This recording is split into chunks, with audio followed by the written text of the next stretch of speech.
दिवसांनी ना आपले मोठे बंधू आहे ना घरी आले होते म्हणजे गावाकडं. कारण ते असतात पुण्याला आणि आल्या-आल्या कामाला बिलगत आहे. म्हटलं माप नाही डायरेक्ट म्हणजे मग आवडत्या सूर्याला आम्ही नमन केलं मस्तपैकी आणि कांदे घेऊन म्हणलं घरी जाऊ. तेवढ्यात आईनं आवाज दिला.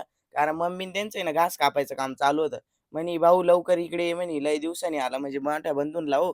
मग आईकडे गेलो. आईची जरा आहे ना विचारपूस केली. आईला आनंद झाला एकदम नाही का. मग आईला म्हटलं, "काय चाललंय?" "आई बा आज काय केलं मग?" आज कांदे कापले भाऊ, मकाचे कणस फुडले, आता घास कापायला आलो. घास का? हा. उन्हाळा काय म्हणतोय मग? उन्हाळा काय नाही म्हणत, तळतय चांगलं. तळत आहे का? हा. आईनं तिचं शब्द मारला आणि एवढी लाजली, एवढी हसायला लागली ना का माप नाही. मग संध्याकाळी ना इकडे इडलीचं नियोजन होतं मस्तपैकी आणि आपलं कुटुंब मोठं असल्यामुळं काही ना काही नियोजन असतेच खाटल्याच्या घरात.